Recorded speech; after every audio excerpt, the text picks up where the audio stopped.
They said the smartphone was dead. They said we had reached peak iPhone. For the last few years, the tech world has been whisper quiet, claiming that every new release is just a minor spec bump, a slightly better camera, a marginally faster chip, a new color. But as we stand here in April 2026, the silence has been shattered. The leaks coming out of Cupertino and the supply chains in Taiwan are just rumors anymore. They are a blueprint for a device that is about to make every other smartphone on the planet look like a relic from the past.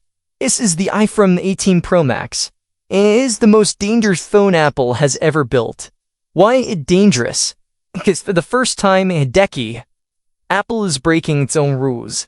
They are introducing technology that doesn't just improve the experience. It fundamentally changes how a phone functions. We're talking about the world's first 2nm processor, a camera that physically moves like a DSLR, and the long-awaited death of the notch as we know it. In this video, you're going to understand why the iPhone 18 Pro Max isn't just an upgrade, is a reset button for the entire industry. Let's start with the heart of the beast, the A20 Pro chip. To understand why this matters, you have to understand the nanometer war. For years, we've been stuck in the 3nm era. But the A20 Pro is built on TSMC's brand new 2nm process. In plain English, this chip is so small and so dense that it shouldn't technically be possible. We're looking at a 15% jump in raw speed, but a staggering 30% increase in power efficiency. This isn't just about opening TikTok faster. This is about Apple Intelligence 2.0. The iPhone 18 Pro Max is being designed as a local AI powerhouse. It won't need to send your data to a server to process complex tasks. It will do it right there in your pocket instantly. But here is the open loop I want you to keep in mind. Apple is reportedly split in the launch this year. The Pro models are coming first, and the base models, they might be delayed till 2027. Why?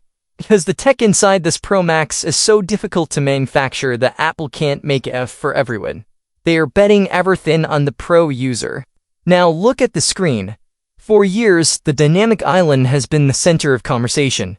Some love it, some hate. On the iPhone 18 Pro Max, the island is finally shrinking. Leaks suggest that Apple has finally perfected under-display FaceID. By moving the infrared sensors beneath the pixels, the cutout on your screen is surprisingly 50% smaller. It's moving toward the all-glass dream we had since 2007.